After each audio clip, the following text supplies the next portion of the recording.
चौधरी ने ना नाइयां दा बड़ा प्यार आ गया विआह। उन्होंने कहा चौधरी साहब असीं तुहानूं लैके जाना बरात दे नाल। ਅਸੀਂ ਇਕੱਠੇ ਹੋ ਕੇ ਆ ਗਏ। ਉਹਨਾਂ ਨੇ ਕਿਹਾ ਜੀ ਅਸੀਂ ਬੈਠੇ ਆ, ਤੁਸੀਂ ਜਾਓਗੇ ਤੇ ਅਸੀਂ ਜਾਣਾ, ਨਹੀਂ ਤੇ ਅਸੀਂ ਮੁੰਡਾ ਹੀ ਨਹੀਂ ਕਰਾਂਗੇ। ਚੌਧਰੀ ਸਾਹਿਬ ਨੇ ਮਜਬੂਰ ਹੋ ਗਏ।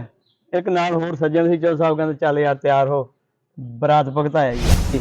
ਜਦੋਂ ਮਿਲਣੀ ਹੋਣ ਲੱਗ ਗਈ ਜਨਾਬ, ਬੜਾ ਵੱਡਾ ਸਹੀ ਉਹਨਾਂ ਨੇ ਸਾਨੂੰ ਸੂਟ ਦਿੱਤਾ। ਇਸ ਗੱਲ ਤੇ ਪੈ ਗਿਆ ਝਗੜਾ ਪਿਆ ਤੇ ਨਾਈ ਲੜ ਪਏ।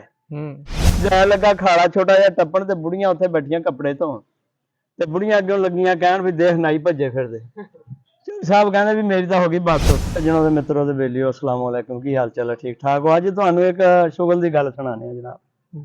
ਸ਼ੁਗਲ ਦੀ ਗੱਲ ਵੀ ਆ, ਪਰ ਗੱਲ ਦੇ ਵਿੱਚ ਗੱਲ ਵੀ ਹੁੰਦੀ ਆ, ਉਹਨੂੰ ਵੀ ਲੈਣਾ ਹੁੰਦਾ। ਸ਼ੁਗਲ ਦੀ ਵੀ ਗੱਲ ਹੋਵੇ ਨਾ, ਅਗਰ ਬੰਦਾ ਸੰਜੀਦਾ ਹੈ ਤੇ ਵਿੱਚੋਂ ਗੱਲ ਕੱਢ ਲੈਂਦਾ ਹੈ। ਜੇ ਬੰਦਾ ਗੱਲ ਹੀ ਨਾ ਕੱਢ ਸਕਦਾ, ਇਹਦਾ ਮਤਲਬ ਉਹਦੇ ਕੋਲ ਗੱਲ ਹੀ ਹੈ ਨਹੀਂ। ਤੇ ਗੱਲ ਵੇਲੇ ਦੀ ਹੁੰਦੀ ਆ।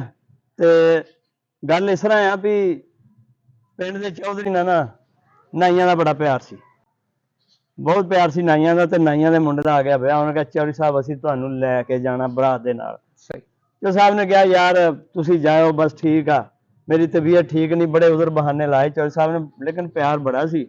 ਨਾਈ ਇਕੱਠੇ ਹੋ ਕੇ ਆ ਗਏ। ਉਹਨਾਂ ਨੇ ਕਿਹਾ ਜੀ ਅਸੀਂ ਬੈਠੇ ਆ, ਤੁਸੀਂ ਜਾਓਗੇ ਤੇ ਅਸੀਂ ਜਾਣਾ, ਨਹੀਂ ਤੇ ਅਸੀਂ ਮੁੰਡਾ ਹੀ ਨਹੀਂ ਵਿਆਹਣ ਜਾਣਾ।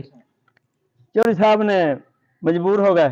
ਇੱਕ ਨਾਲ ਹੋਰ ਸੱਜਣ ਸੀ, ਚੌਧਰੀ ਸਾਹਿਬ ਕਹਿੰਦੇ ਚੱਲ ਯਾਰ ਤਿਆਰ ਹੋ, ਬਰਾਤ ਭਗਤਾਇਆ ਹੀ ਹੈ।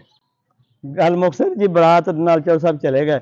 ਜਦੋਂ ਅੱਗੇ ਗਏ, ਸਾਡੇ ਪੰਜਾਬ ਦੇ ਵਿੱਚ ਇੱਕ ਬਹੁਤ ਜ਼ਬਰਦਸਤ ਇਹ ਚੀਜ਼ ਆ ਕਿ ਮਿਲਣੀ ਹੁੰਦੀ ਆ। ਬਿਲਕੁਲ ਉਹ ਰਿਸੀਵ ਕੀਤਾ ਜਾਂਦਾ ਜੰਜ ਨੂੰ, ਜੰਜ ਵੀ ਕਹਿੰਦੇ ਨੇ, ਬਰਾਤ ਵੀ ਕਹਿੰਦੇ ਆ ਜੀ, ਪੰਜਾਬੀ ਜੰਜ ਕਹਿੰਦੇ ਆ। ਰਿਸੀਵ ਕਰਦੇ ਆ, ਫਿਰ ਉਹ ਕੁੜੀ ਦਾ ਮਾਮਾ ਆਉਂਦਾ, ਫਿਰ ਮੁੰਡੇ ਦਾ ਆਉਂਦਾ, ਉਹ ਮਿਲਣੀ ਕਰਦੇ ਆ, ਫਿਰ ਦੂਏ ਇੱਕ ਦੂਏ ਨੂੰ ਮਿਲਦੇ ਆ, ਫਿਰ ਬਰਾਤ ਅੱਗੇ ਲੈ ਕੇ ਜਾਂਦੇ ਆ। ਇਸ ਲਈ ਮਿਲਣੀ ਹੋਣ ਲੱਗ ਗਈ।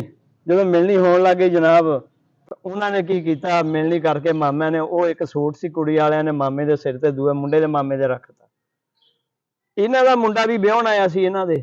ਇਹਨਾਂ ਨੇ ਜਦ ਮਿਲਣੀ ਕੀਤੀ ਸੀ, ਇਹਨਾਂ ਨੇ ਇਹ ਕਹਿੰਦੇ ਵੀ ਅਸੀਂ ਦਿੱਤਾ ਸੀ ਕੰਬਲ ਬੜਾ ਵੱਡਾ, ਉਹਨਾਂ ਨੇ ਸਾਨੂੰ ਸੂਟ ਦਿੱਤਾ। ਇਸ ਗੱਲ ਤੇ ਪੈ ਗਿਆ ਝਗੜਾ ਪਿਆ ਤੇ ਨਾਈ ਲੜ ਪਏ।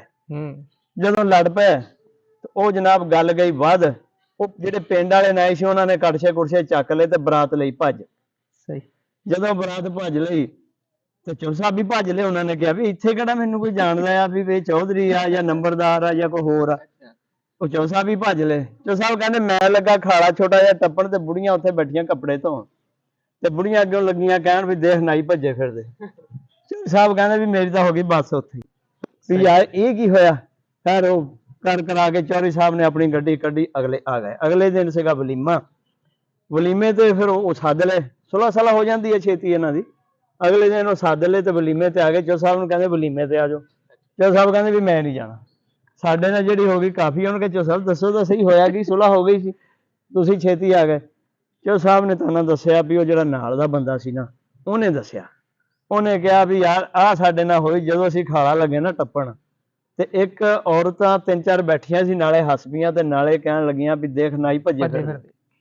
ਉਹਨਾਂ ਨੇ ਕਿਹਾ ਯਾਰ ਇਹ ਤਾਂ ਮਾੜੀ ਗੱਲ ਆ। ਉਹਨੇ ਕਿਹਾ ਚੌਧਰੀ ਸਾਹਿਬ ਤੁਸੀਂ ਆਓ, ਅੱਜ ਆਪਾਂ ਬਦਲਾ ਲਵਾਂਗੇ ਉਹਨਾਂ ਕੋਲ। ਚੌਧਰੀ ਸਾਹਿਬ ਕਹਿੰਦੇ ਨਹੀਂ ਯਾਰ ਮੈਂ ਨਹੀਂ ਜਾਣਾ, ਤੁਸੀਂ ਬਦਲਾ ਵੀ ਨਾ ਰਹਿਣ ਦਿਓ, ਗੱਲ ਮੁਕਾਓ ਜੀ। ਜਦੋਂ ਉਹ ਆਏ ਨਾ, ਉਹਨਾਂ ਨੇ ਵੱਡਾ ਪਾ ਲਿਆ।